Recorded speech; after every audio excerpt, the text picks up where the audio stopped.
Hi everyone, Stepan here. In today's video I'm going to go over the basics of the Bogo-Indian defense, which is a very interesting opening, almost never played on beginner or intermediate levels, and very often played on high grandmaster levels and on the top level.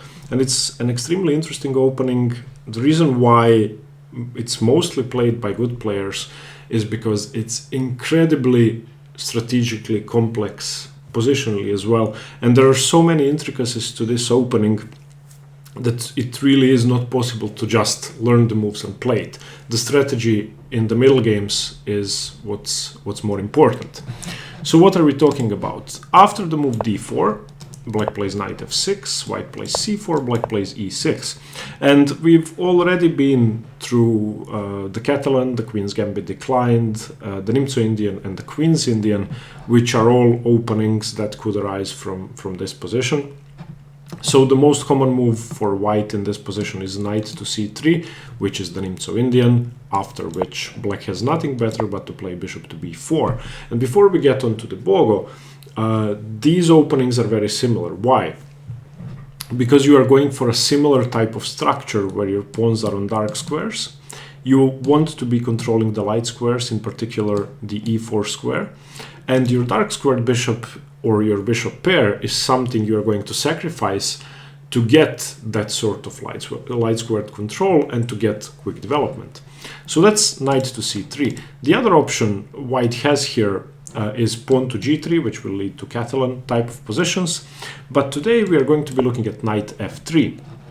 This is the move that leads to the Bogo. This is the move that players with white often play to avoid the Nimzo Indian. This obviously does not allow bishop b4 pinning the knight, but it does allow bishop b4 check the Bogo Indian. And we are playing for the same strategy as we do in the Nimzo Indian. We want to go for light squared control with a dark squared setup. Okay, so that's the Bogo-Indian, and we are going to get to that in a second.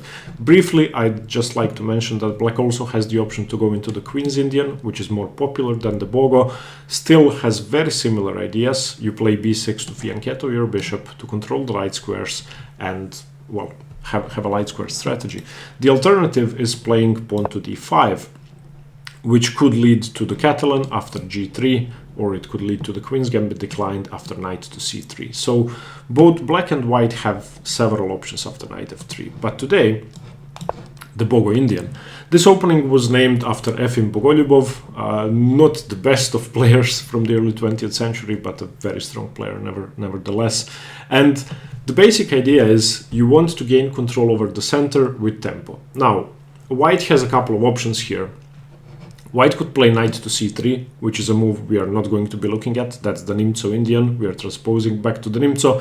If you want to know more about this, and you obviously should, if you want to play the Bogo, then you have a video on the 3 knights Nimzo in the Nimzo playlist. So that's one option. So knight c3, very standard, but not the Bogo-Indian anymore. There are basically two good moves. Bishop to d2 and knight b to d2. These are the Bogo-Indian moves. If white plays knight f to d2, which is possible, this is called the New England variation, then white is simply worse straight off the bat. Why? Because he's underdeveloping a piece, doing nothing about his queen side, doing nothing about his development, and giving black the option to take up the center and basically have the white pieces. And then some. Black is minus 0.3, minus 0.4. So after d5 or c5, which is also possible, and for example e3, black castles, you can see that black has an obvious lead in development. 1, 2, 3, 4, 5 against 1, 2, 3, 4, and black basically has the white pieces here because white moved his piece twice. So after bishop to b4 check, black going for the Bogo-Indian, the only two sensible options are knight bd2 and bishop to d2. Bishop d2 is far more popular, and it leads to a branching of the position in which black has several options to choose from. Knight b to d2 is more straightforward, but it could be the critical line. Bishop to b2 is the main line. So after bishop to b2, which is a bishop to d2, excuse me, which is a very normal move. Black has several options to choose from, and most people who play the Bogo-Indian enjoy this diversity and enjoy that they are able to steer the position towards something they would like to play on that given day. Of course, all the options are, well, different to each other. The main move is queen to e7. This is the Nimzo variation and the main line, simply defending the bishop. Now, after queen to e7, white has several good options. The main option is to play pawn to g3. We are going to have a look at the Nimzo variation closely in a bit. I should just mention that taking the bishop is really not an option for white. Of course, here queen to d2 can be played, and it's not that white is lost, but black is able to A, win a pawn and lose a couple of tempi, or B, go into an endgame which basically secures the draw after queen takes d2. If black should take the pawn, for example, then after something like e3 and queen c6 and d5 and the queen retreating, black has a safe pawn. You have to make sure that knight b5 is not happening and rook c1, but basically this is a pawn up. Therefore, after queen to e7, taking the bishop is not an option. This is considered to be the main line. The alternatives to queen e7 are, well, there are plenty of alternatives. One move I should like to mention, which you may have seen in other variations, which is common in other variations, is provoking white with this move, bishop to b4 check, and then once the bishop blocks, to retreat.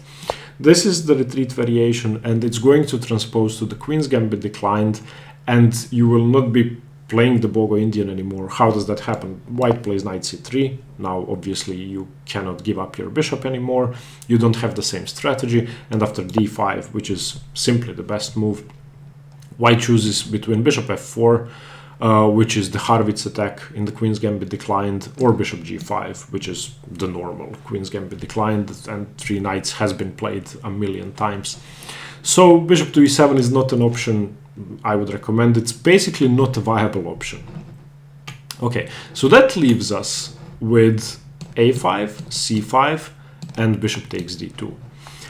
Bishop takes d2, the exchange variation, is the most passive of all. And basically, if you play bishop takes d2, which is not a bad move, you're basically saying to white that you are not playing for a win. That's my opinion. Of course, black could win, but it's not complicated. The position is not complex. The two most complicated moves are c5, which is the Vitolin's variation, and a5. We are going to have a look at both moves.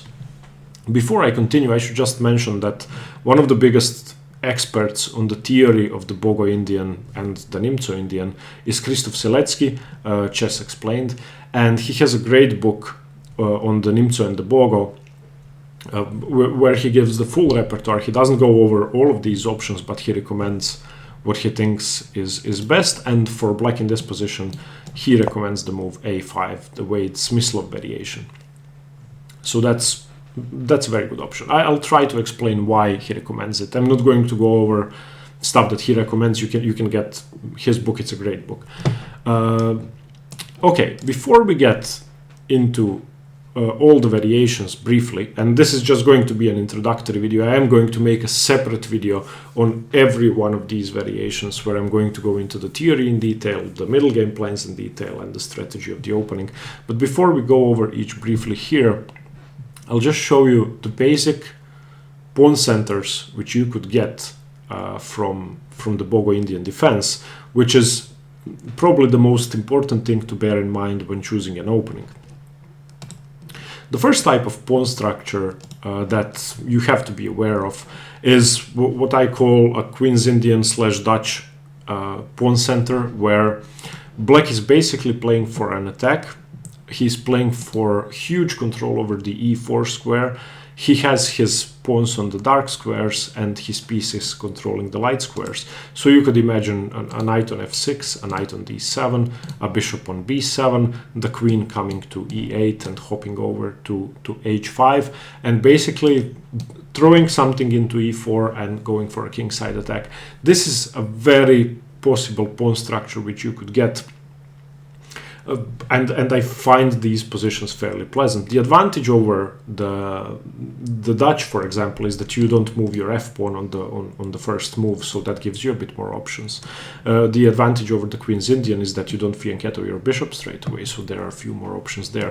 But this is definitely something that you could encounter while playing the Bogo. To get more experience with this type of pawn structure, it actually may be very instructive to go over the Queen's Indian and the Dutch. The classical Dutch, you can find them in the Queen's Indian and Dutch playlists, because it's highly likely that this center is going to happen from most of your Dutch and Queen's Indian games. Okay, the second type of pawn structure which we have to look at, which is more common than the setup with the pawn on f5, is this dark squared center, where white will not have as much risk playing as opposed to the other structure that we saw. And this is something that I think is more favorable for white than the last structure. This is, for example, a structure that occurs after pawn to a5, the way it's Mislocked, the variation Siletsky recommends. And basically what you're trying to do is play for the dark squares. Imagine a knight on d7, a knight on f6. Imagine a trade on d4 and the knight hopping into c5 or into e5. And basically black is trying to control the center of the board along the dark squares. And the only problem black has, the biggest problem black has, is this diagonal, which makes it very hard to develop your c8 bishop. So there's often going to be tricks involved to do that. Again, we're going to go into a lot of detail about this structure in the separate video. And the third most important pawn structure in the Bogo-Indian is what I call the closed center structure, which is basically a King's Indian structure, but instead of black fianchettoing, white is fianchettoing. And this is the most complex one. It's going to be all about pawn breaks, and black will basically have to compensate for the lack of space by breaking this center up. The usual way to do that is pawn to c6. Now, this could go wrong in many different ways. It could also be simplified in many different ways and lead to a boring drawish position. But if black does nothing and white is given time, white obviously has more options here. He could go for a3 b4, control the a file. He could go for f4 and after ef gf and a kingside attack. So black has to play energetically, has to break this center straight away. White is usually going to take this and we're going to have a trade. And this is going to be very fun. So these are the three pawn structures which occur from the Bogo. I wanted to show you these three just to show the complexity of the opening. Of course, there are 20 more typical pawn structures in the Bogo, but these are just the three most important. And this you have to be aware of when going in for something like learning a new opening. Okay, let's go over the main variations just briefly, so you can get a feel for all the positions. Queen e7, the Nimzo, the main line. White's most popular response is g3. Of course, white knows what black is trying to do, so white is countering that, and white is preventing black from occupying the light squares with his pieces and controlling them with his pawns by challenging the setup. Fine, black plays knight c6. This may seem strange, but it's actually the best move in this position. Now, there are two options for white here. He could play knight c3 or bishop g2. a3, e3 are possible, but they are very rare. Bishop to g2 is the most popular move. And what you have to remember with black is that this bishop can often be stranded, so you want to trade it off. Often in the Bogo, there are going to be tricks where white castles early, plays bishop c1, declining you the trade, and basically this bishop has no good squares. And then a3, b4, the bishop gets chased around. So whatever white does, you trade. If he plays bishop g2, you take on d2 with check. If he plays knight c3, which is the alternative move, then you take the knight. Okay, now, so bishop takes d2, knight b takes d2, queen takes is possible, leaving the option to put the knight on c3. However, in this position, if you take with the queen, then knight e4 comes with tempo and f5, and that could be tricky. d6, and this seems fairly passive, but there's a point behind this. White castles, Black plays a5, controlling the b4 square, preventing white from expanding with b4 at any point. And as is the case in the Nimzo, as is the case in the Queen's Indian, as is the case in many d4 openings, white achieves his dream. He plays e4. Now, if we do nothing, and this is fairly typical for the Bogo, if you do nothing to counter black's central expansion, then you lose quickly. If white is allowed the move e5, then black really has no space, really has no hope in this position. So whenever white plays e4, we play e5. And this is the typical closed center pawn structure I was talking about. It actually occurs from the main line of the Bogo. Now this is very complex, but here's the justification. If you know anything about the Sveshnikov and the trendy early knight d5, which Caruana played against Carlsen, this is similar to this. We play knight b8, prepare to play knight d7, control the c5 square, or we can play knight a6, going into c5 or into b4. So this knight has a future. And as you can see, our light squared bishop, the important piece, is still here. Our dark squared bishop is not so important because all of our pawns are on dark squares. Knight e1 by white is one of the moves. Black castles, knight to d3, controlling c5, preparing c5, and now knight a6, preventing that. a3, he tries to expand, bishop g4, f3, bishop to d7, b4, for example. And now, again, if we do nothing, then we could be in trouble. So playing a passive move like, I don't know, rook d8 could allow white to expand his pawns further and black could be in trouble. So c6, we need a timely pawn break. And this is where things get interesting. There have been 20 or so games from this position. Of course, this is just one of the possibilities, but it shows you how complex the opening is. And it's going to be very important to understand the pawn structures in the Bogo. So in the detailed videos, I'm going to be focusing really on that most of the time.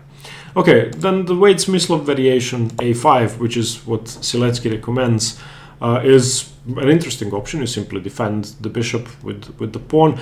Taking is really not good because, well, okay, it's not bad, but black should be better because you open up the a file for the rook, and also the knight doesn't have the c3 square, so you don't really want to take. Again, white is going to be playing for g3. Now d6, and we go for our dark squared strategy. We put our pawns on dark squares, we try to exchange on d4 and get the knight into the center either on e5 or c5. Bishop g2, knight d7, normal, castles, and e5. This is very common. Knight c3. Now, you don't have to take straight away, and because you played d6, there's a danger that this bishop could be stranded. So for example, if instead of knight c3, bishop c1 is played, then you already have to be slightly careful. And of course, you still have the option to exchange on d4 and to retreat the bishop back to c5.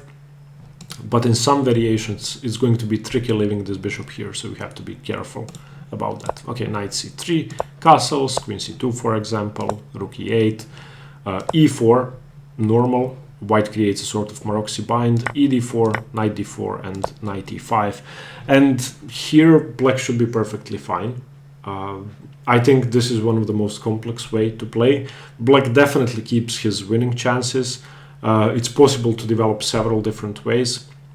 White is always going to have a bit more space, but for the moment, he still has to deal with the weakness on c4. So for example, b3, bishop c5 attacking the knight, knight f5. Of course, you don't want to give up your bishop like that. Instead, you retreat. And you can see that the dark squares are fairly weak. Your pieces are really good. And this strategy makes a lot of sense. So this is very much different to some other variations of the Bogo. Again, completely different to the main line, showing you the richness of the opening.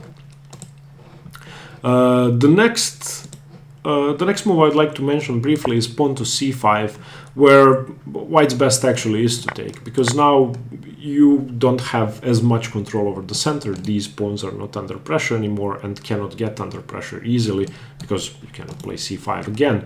Again, white plays for g3, black castles, bishop to g2, d6, white castles, and knight c6. And after, for example, a3 and takes, I just find this pleasant for white. This is a weird sort of cattle and hedgehog, I don't even know what to call this, and you basically have to fight for the center again with e5, but after knight c3 or d5, or knight c3 and then d5, for example. White is just given too many options in my opinion. I'm not a big fan of this variation, because if these pawns get going, then your center collapses, your e5 pawn is weak. But this is, one could say the most energetic way to play. Of course, your goal after knight b4 is to either fix the knight on b4 to prevent the queenside expansion, but then you give up the b5 square and the d6 pawn is attacked. So there are a lot of positional problems in the Vitolin's variation. And finally, the exchange variation, as I said, very passive. Queen takes, you leave yourself the option to play knight c3, of course. Castles, knight c3, d5. This is like the Queen's Gambit declined without the dark squared bishops. Who does that favor? I have no idea. White is always slightly better. There's no pressure on this diagonal, of course, and there's no defense for the black king and no pressure here, but I don't think black is playing for a win here. Queen e7, for example, rook c1, rook d8, cd, ed. And now playing for a minority attack is possible, but white is actually ahead on that plan. So after something like bishop d3, most people actually play knight c6, not bothering with c6 and then going for this. Excuse me, not going for c6 and allowing this. I don't know. White should be better here. So the Bogo-Indian is an extremely interesting opening, and it leads to very rich positions which you have to understand well. My recommendation is, before delving into the Bogo-Indian, have a look at the Nimzo, the Queen's Indian and the Dutch, and just familiarize yourself with those openings, at least up to a point. You will get a great feel for the types of positions you could get in the Bogo, because the Bogo, even though it's less popular than all three, is more complex than all three. So, rich opening, if you master it, you will definitely have an advantage. Firstly, because it's a great opening for black. Secondly, because nobody knows it. Below, I'd say FIDE master or intermaster level, most people have no idea what to do about that, and they just play random moves. Okay, we're going to continue with 5 detailed videos on each of the important variations during the following days. Have a happy Christmas, great holidays, and I wish you all the best. Bye-bye. Stay tuned for more chess.